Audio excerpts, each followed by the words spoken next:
Hi, my name is Jacque de Joya. I'm with NAFA, the National Federation of Filipino American Association of Nevada. I'm the current Nevada chapter president. In 1977, I was 9 years old, and I can remember coming here in the humble beginnings. My parents worked in the casinos. They're in the casino industry. I started in elementary school, junior high, and high school, and then college at UNLV. There weren't that many Filipino families here. There were very, very few, a handful of us. So we didn't have much, we didn't even have a lot of Filipino friends. A lot of our friends were Caucasian, Mexicans, African Americans. So we had nobody to look up to as far as being Filipino. Obviously, it wasn't being taught in the American schools. So we had no mentors, with nothing to go by exactly to learn what our heritage was like. And so from there, as I grew older, went to UNLV, and after college, actually even after being married, my husband, I met him at UNLV, and going back a little bit more, he was stationed here in the military, and so we met, and then we ended up going to UNLV together, and both in accounting. He ended up opening an accounting firm, so we had an accounting firm for many years. And so from there, we started networking in the business community. So we ended up at the Asian Chamber of Commerce, was our first stop.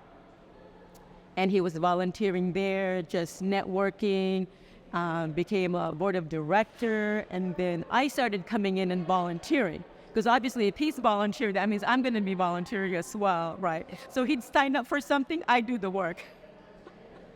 And so that's how it started. We started volunteering at the Asian Chamber of Commerce, met a lot of people. Again, it was networking for business because he had owned an accounting firm. And then from there, we got introduced to the Asian community. And then we wanted to concentrate more in the Filipino community, obviously, because we're Filipino Americans.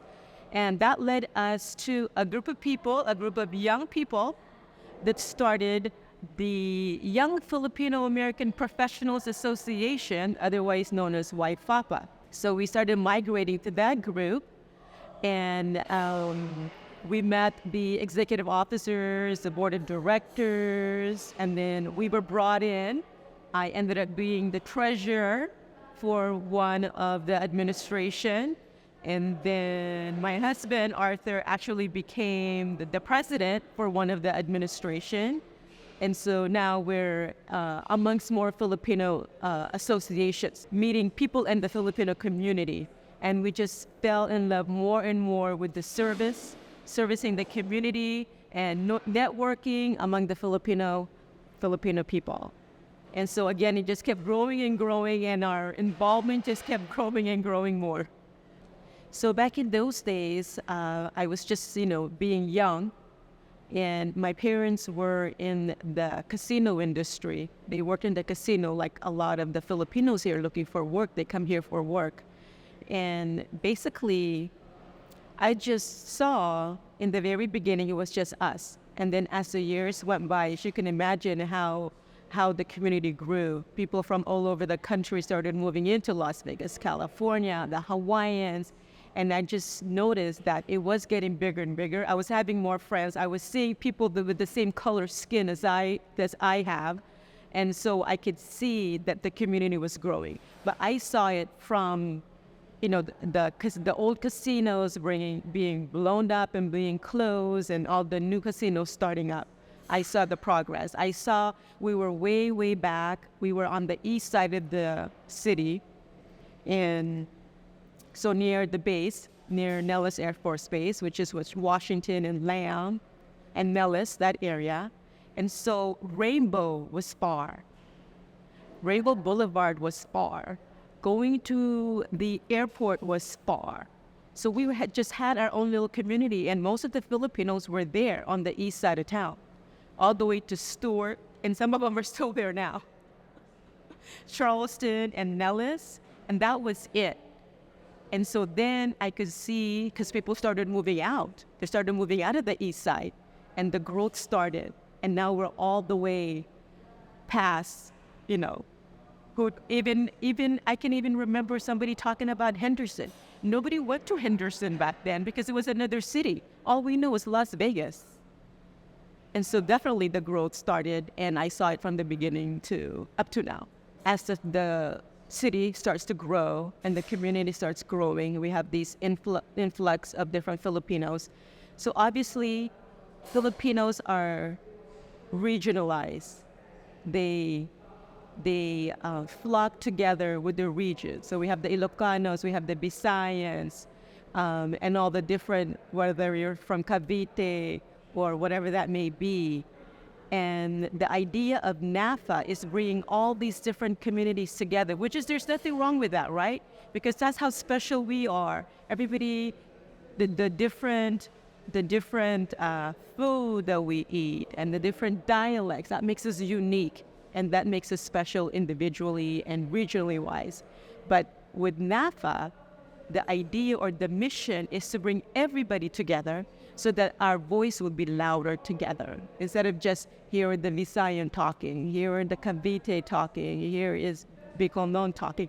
Let's all come together as one, under one umbrella, under NAFA, so that we could be that community of one and bring all of our voices together, and so that our voice can be louder together. So I know you've been talking to Manang Rosita, so she has more of the history as well as Ate Gloria, as far as how the two of them brought NAFA here to Las Vegas. And actually, Manang Rosita is the one that recruited my husband from, remember we were at the Asian Chamber of Commerce, we were at the YFAPA, Young Professionals. So they saw us there and they recruited us to NAFA. And so we joined NAFA because of Manang Rosita. And so she's the one that mentored my husband, Arthur, into,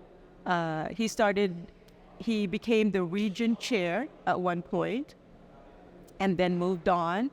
And so then I started with being a treasurer for region, and then I became the executive director for region, and then a board of director for the state, and with all these different positions, came about to where I am now.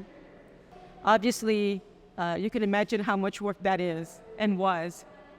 Because I guess, like I said, Filipinos are regionalized. They like to stay with their own group. The Ilocanos are one of the largest group in Las Vegas, and they've been here for over 30 years now. So a lot of them were set on their ways and with their successful individual organizations. But again, just trying to let them know, educating everyone that our voices will be louder if we work together instead of 30 or 40 different organizations. And they can do their own little events, and they have their own mission and visions of what they want to accomplish with their organization. And so it was a lot of work. It was challenging at times, but once everybody understands the mission and vision of NAFA, and that this is national, it's not just local. We have to think beyond what we can do here locally in Las Vegas. So once we get that across them and that they understand what the mission and vision is, they were more than eager to join. We've done a lot of projects together with the community. Basically, that's what it comes boiled down to, is bringing everybody together, especially for a mission or a vision, right? And one of them could be, for example, like civic engagement, getting everybody civically engaged and making them feel empowered, and that, hey, if we come together, and we're letting them know that together our numbers will be bigger. And that's what the politician sees. That's what the policymakers see. That's why they come around our events. If you can see the Philippine Independence Day Gala, that's why they were there, because they know our numbers are large. And so us coming together and letting the policymakers know that, hey, we are here, our numbers are large.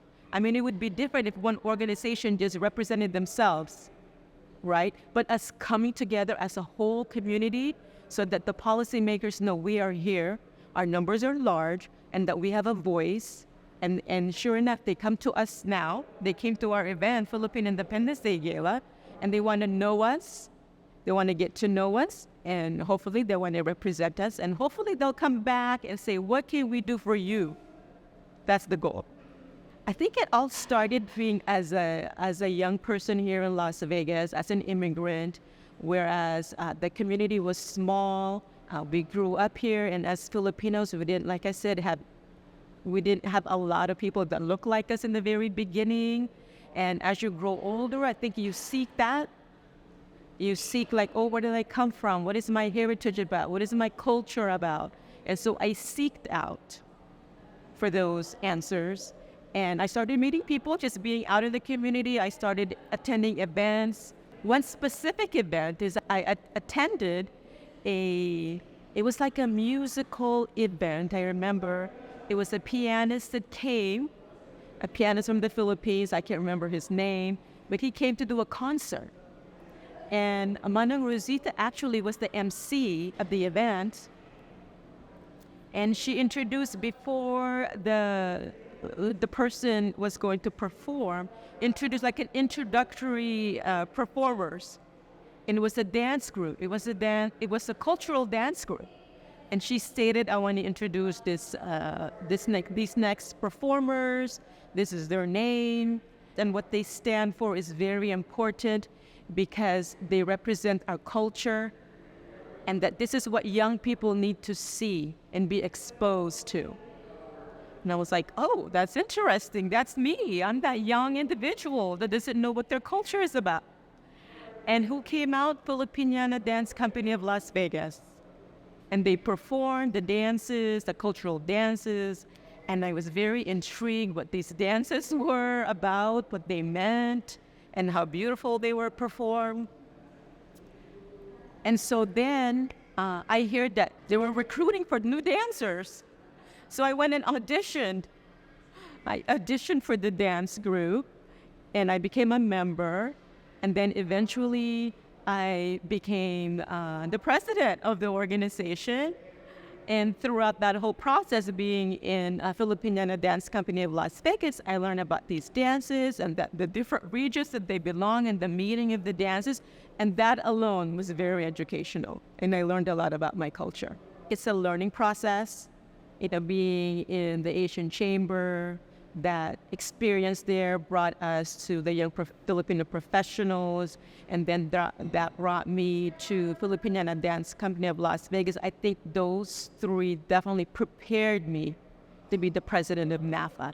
And it's just experiences. You start with being a volunteer, and then you take a position. You can be an executive officer of an organization.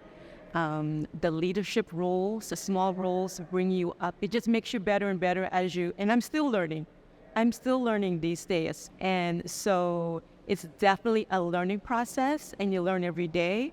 And the more you learn, the more that you become better as a leader.